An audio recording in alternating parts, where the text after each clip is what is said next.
Well, hello again and welcome back. If you were with us yesterday, you know I began talking about 2 Timothy chapter 3, particularly verses 2 through 4, where Paul gives a list of 20 behavioral characteristics that would be really typical of people during the last days. And what he describes is a world that frankly, I wouldn't want to live with. These are the kind of people that you wouldn't want to have as a neighbor, and you'll understand more when I get into explaining it. But I was trying to answer the question, or beginning to answer the question, why we need to focus this. And the first thing I pointed out was that we have to really go through and examine ourselves to see, are these things characteristics to various degrees that show up in our life? And to some degree, every one of us struggles with narcissistic behaviors, even maybe some degree of sociopathic behaviors. Most of us tend to be on the other side, very codependent. We're worried all the time about what the narcissists think about us because we don't realize that they're narcissists. But I'm confusing you now. But the second reason I think is we really need to be aware of these people. Paul very, very clearly says that we're supposed to avoid these people. And that's the last thing he says when he goes through this list of 20 things, and he ends up by saying, avoid these people. Various translations put it in similar ways: stay away from them, do everything you can to put distance and space between you and them, and all that sort of stuff. And that creates some real questions. How do I, as a Christian, and I have people in this life, how am I supposed to be an evangelist? How am I supposed to be a testimony to them? And here's one of the scary things, that oftentimes these people are in the church. They are posing as Christians. In their own mind, they have a concept of what a Christian is, and they will think that they are a Christian. But the truth of the matter is their behaviors, which we'll go through, will reveal that they're not truly Christians.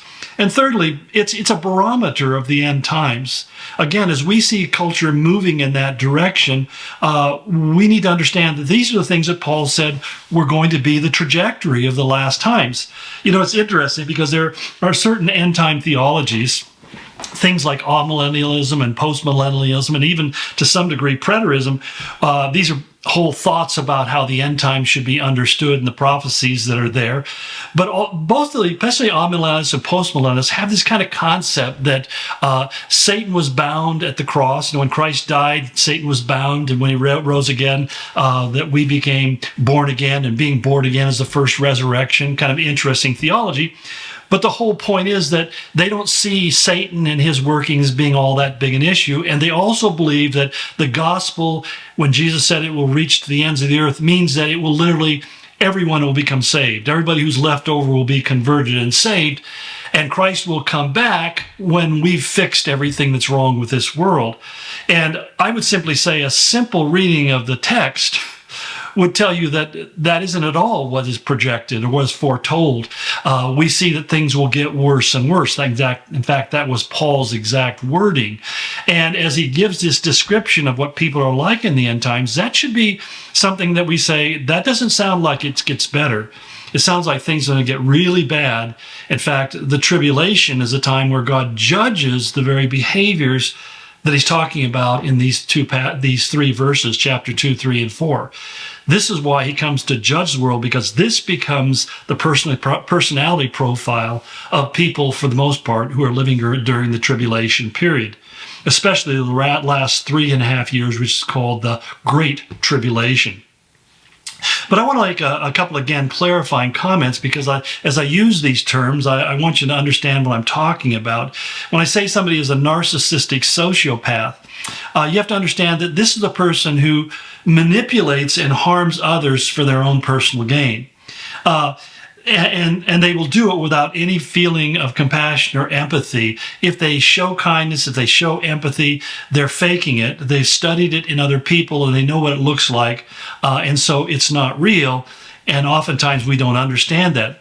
But where it really gets bad when you combine narcissism and sociopathic behavior, the narcissistic personality behavior basically just takes advantage of people. An antisocial personality disorder finds joy in hurting people.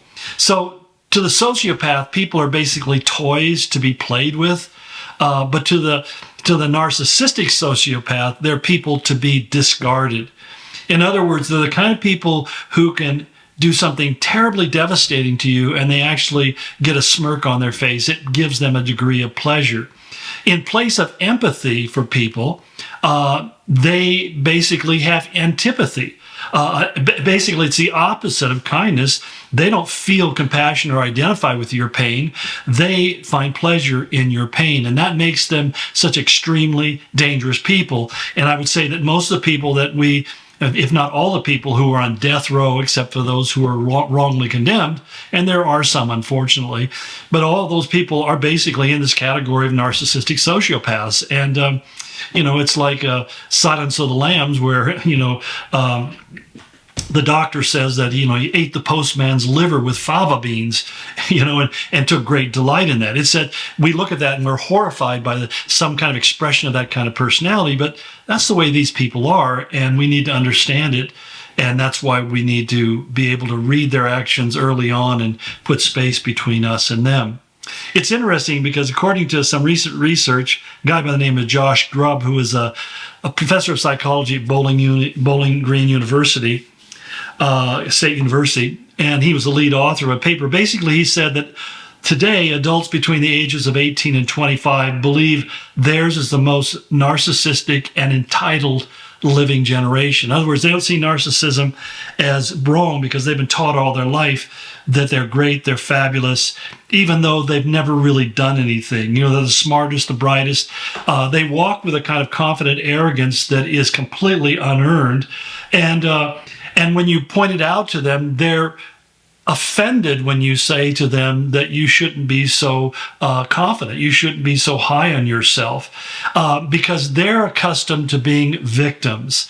They don't have a lot of success in their life. They have a lot of failure. And the way I was raised is failure is how you learn. So everything I started or attempted, I failed at because I didn't know what I was doing. And I was told that's how you learn, by making mistakes. And you work hard to get it better and get better at it. And eventually you develop a degree of competence. But these have not been taught that. They've been taught just the opposite. They've been taught that all the roads should be downhill and that they shouldn't ever have to climb uphill to get anything. And if you accomplish even the littlest thing, they want you to delight in them. Because nothing is ever their fault. They're usually people who tend to be very charming, very attractive, very personable. And that's the scary part. Because when you meet a true narcissist, they come into your life, your first impression, and will be your impression for a while, is that they are one of the most wonderful people that you ever know. They're beautiful beyond description. They're amazing. They're smart. They're clever. They'll tell you how great they are. They'll go to great length of letting you know how successful they are and how accomplished they are. And what that's called is love bombing. But as soon as you're not of value, they'll just drop you like a hot potato. I mean, they'll kick you to the curb if you're in their way because you're no longer useful to them. Now, here's the thing is, you cannot hear from these people for years. And then suddenly they'll show up and it's like they've been your deepest fan forever and ever because you have something that they want. And it may not be anything. They may simply want to create a close relationship with you because they know it will offend somebody else. That you liking them is really kind of contradicting the fact that somebody else has found out who they are and has said, no mas, no more. But again, as soon as that proves to be unuseful, they'll disappear just as fast as they came into their life. But you have to understand, even if they take advantage of you, they will never admit that they're wrong. They will never apologize. What they like to do is say, when they come back into your life, oh, let's just forget about all of that and move on to the past. I don't want to think about that. It's just nonsense. Oh, it means nothing. Because they don't want to have to be confronted. And I have to warn you, the moment you say, no, we're not going forward until we talk this through, you're going to find that you may be subject to attacks. They're going to start telling you how it was all your fault and you're to blame and blah, blah, blah, blah. But I really tell you, when you find yourself in that kind of relationship, it's time to, as Jesus said, dust off your feet and move on. Don't even think about confronting or challenging some of these people because, as Paul had warned us, we talked about last week, their arguments are stupid and they're foolish. They throw out a lot of red herrings. You know, red herrings where they put herrings on the trail to draw the search dogs off the hunt and get them to follow a false scent. So, you know, apparently Bloodhounds have a thing for herring, maybe red herring. But you just find that they'll do everything. They'll be unrelenting in trying to silence you, even if it means destroying you personally. Dr. Phil McGow, who's I don't know if Dr. Phil's on TV. I disregarded him for a long time because I thought, he's just another TV personality. But he's made an interesting point, because he said 20 years ago, we estimated that maybe 4% of the world's population fit into this narcissistic category. Today, he said, it's about 10%. And he says in some professions it reaches as high as 50%. For example, in the entertainment industry, in the media world, in politics, even CEOs of major corporations. Many times these guys rise to the top of the organization because they get results. And the reason they get results is there's nothing they won't do.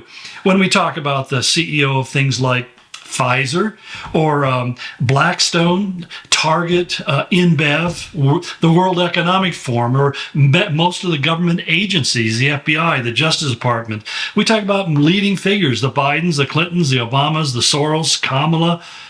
Basically, every one of them are extreme narcissists, maybe even sociopathic. And these kind of behaviors are all over the place. Again, they're relentless and they're ruthless in their relentlessness. And so they are toxic people. And if you have some people like that in your life, there's only one healthy response. And that's where we'll end up when we go through this list. But as Paul said earlier, don't have anything to do with them or with their foolish and stupid arguments, because they just produce quarrels. What they do is they argue you into silence. And if you stop arguing back, if you give up, then they figure they won. And you might as well let them win, because these are people in the end who end their lives very lonely, very isolated. Eventually, everybody figures them out. The people who are around them are the people whom they hold into a dependency relationship. But if you don't want to be that person, then you need to just cut the cord and move on. And pray for them that God would bring circumstances in their life, as he did in the Apostle Paul's, that will bring them to faith in Christ. Okay, enough for introductory comments. Tomorrow we'll get into dissecting these passages. We'll look at it word by word and see what each of these things mean and how we should understand them. Thanks for hanging with me this long. God bless you. We'll pick it up tomorrow.